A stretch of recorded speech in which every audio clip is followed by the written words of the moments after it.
This week on Dialogue, the quarterly report, Rethinking the Great Recession.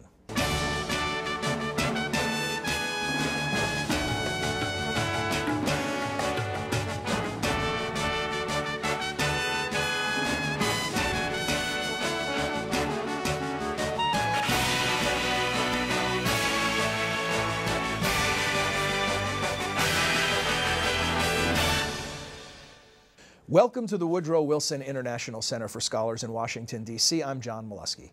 Each week, Dialogue explores the world of ideas and issues in international affairs, history, and culture. And once each quarter, we take a look at the latest issue of the Wilson Center's flagship publication, the Wilson Quarterly, with the help of its editor, Steve Lagerfeld. Steve, welcome back. John, thanks for having me back.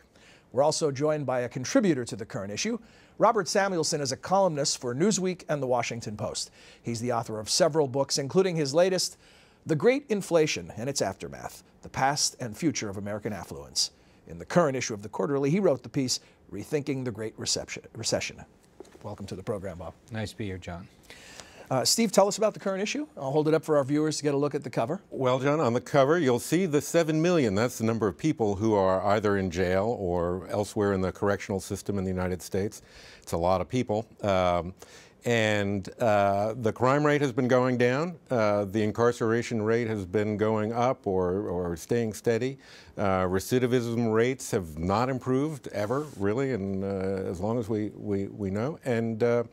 And we can no longer really afford that high level of incarceration. And our 3 articles in this issue deal with that sort of conundrum and all the research that's been done on criminal recidivism and what goes on in prisons and the criminal justice system. This is very timely and topical. I was pleased to see right after we went to press that Newt Gingrich appeared in the Washington Post with another author announcing a new organization called Right for Crime, Right on Crime, I guess it is. And they were making many of the same points and argued in the piece that the time is ripe, really, for a sort of left-right convergence on this issue, mainly due to the overwhelming expense of policies that are paying diminishing returns. Also in there, we have some wonderful pieces on the Balkans. 20 years after hostilities broke out there, we see a glimmer or maybe something more. Indonesia, a surprising success story. Democratic, Muslim-majority country, doing really quite well economically as well. One of my favorite pieces in there, personal favorites, is a piece on trees.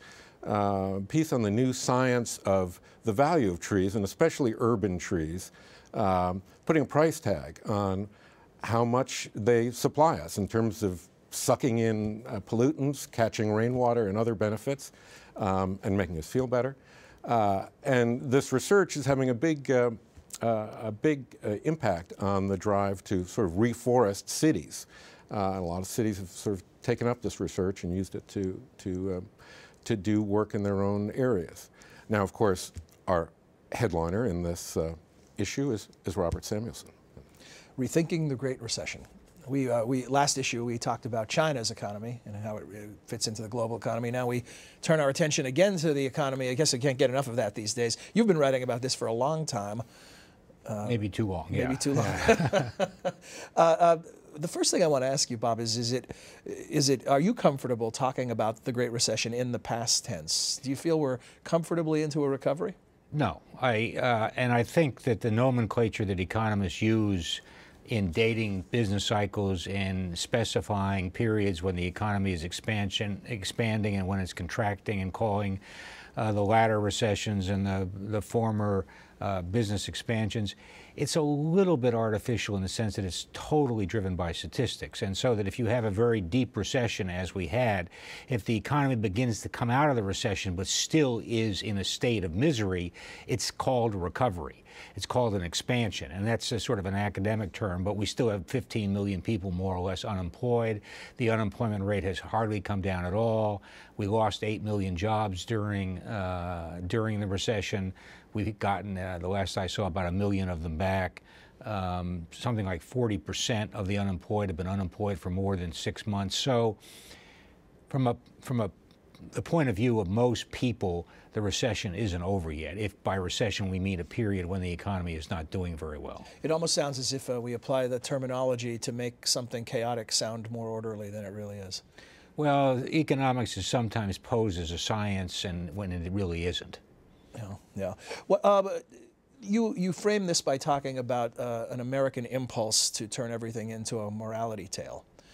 Explain that notion of looking for blame in the. Well, when we have a crisis or a big problem, the political instinct, the political impulse, I would say the journalistic impulse, and even the intellectual impulse is to sort out the good guys and the bad guys, to find out who caused the problem and how it can be cured, and to some extent, if the causes of the problem seem suspect or morally reprehensible, to convict these people either in a court of law or the court of public opinion as being antisocial. And that's the process that really started with the financial crisis in 2008, and it continued during the period of the recession, and it continues today. We really want to find out who are the bad guys, who are the villains. Could you briefly give us the two narratives from each of the political camps, the right-left camps? What are the narratives when they interpret what happened to create the Great Recession? Well, the left basically blames Wall Street and greed and the impulse to deregulate the economy, which they say arose during the 80s and 90s. And so that you had all these greedy Wall Street types doing all these things that were ultimately unsustainable, and there was no cop on the beat. There was no regulator to say, don't do that, because if you continue doing that, not only are you going to lose a lot of money, but you're going to trigger a major financial and economic crisis that will bring us all down. So that's the left's explanation. The right's explanation is that through a variety of interventions in financial markets, the government conditioned financial markets to be irresponsible. They bailed, going back to the 1980s and through the 90s and even early into this century, they bailed out investors and financial institutions when there were problems. They encouraged Fannie Mae and Freddie Mac, which are these two large quasi-government agencies and part private companies. They were private companies, but created by Congress to invest in housing and home mortgages, and that according to the view of the right, by their irresponsible behavior, they pumped up the housing market and created the housing bubble. So you have these rival explanations.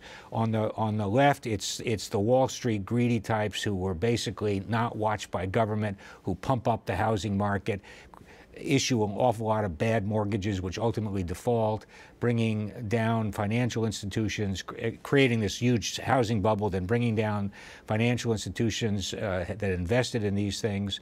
And on the right, you have the same process, but the causes of it are the government intervention in the markets that promoted housing through Fannie Mae and Freddie Mac, and also the rescue of investors periodically when they got into trouble, which created, in the right's view, a kind of heads I win, tails you lose situation, where they reaped the profits of gambling and irresponsible behavior, but the government bailed them out when they failed. Bob, one of the interesting points you make in your piece is about regulation, and that's part of the argument about what happened, that regulators failed, that there weren't enough regulations, there weren't proper regulations. But in your piece, you argue that, in fact, there were plenty of regulations. Well, the problem with the left's explanation is that many of the institutions that were at the center of this were, in fact, regulated. All the banks, Citicorp, Wachovia, J.P. Morgan Chase, they were all regulated.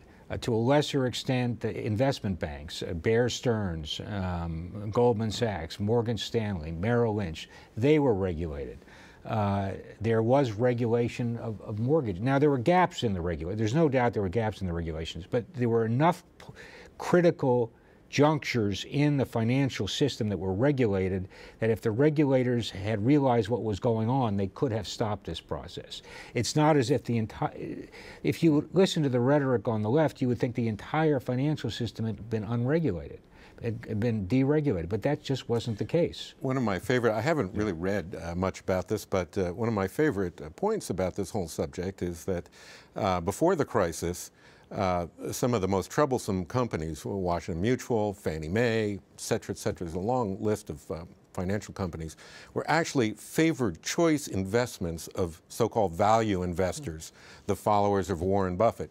He himself, as you point out, acted wisely in this case, but those stocks were touted by people who prided themselves on, attention to what was really happening, numbers, book value, hard values, not growth and sort of vociferous things.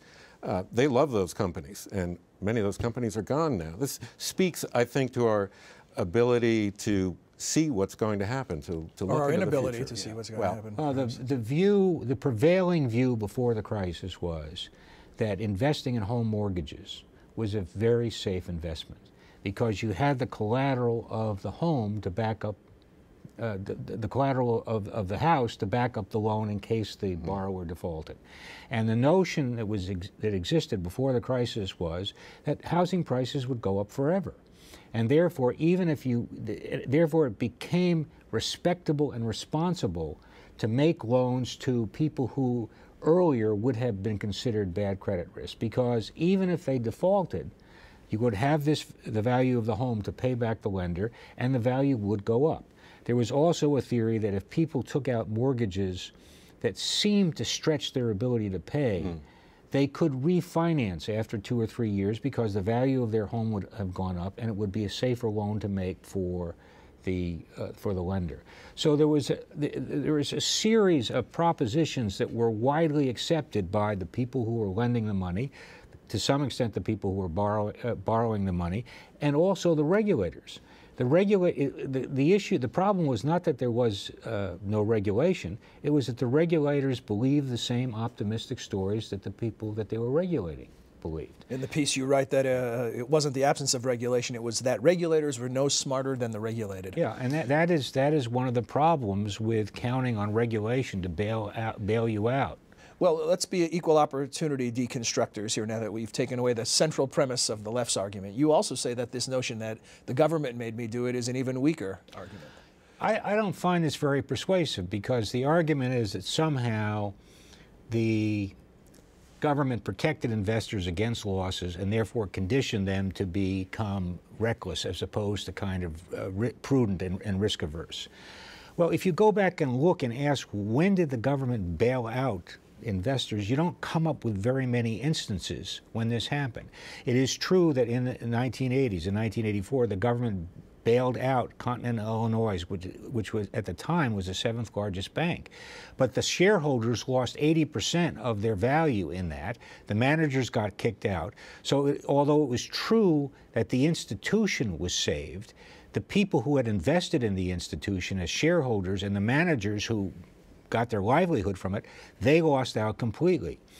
There were other instances when there was a hedge fund in 1998 that was rescued not directly by the government, but the government organized a rescue. But the same thing happened there. The original investors lost almost all their money. They lost their jobs, basically, and to a large extent, they lost their reputations.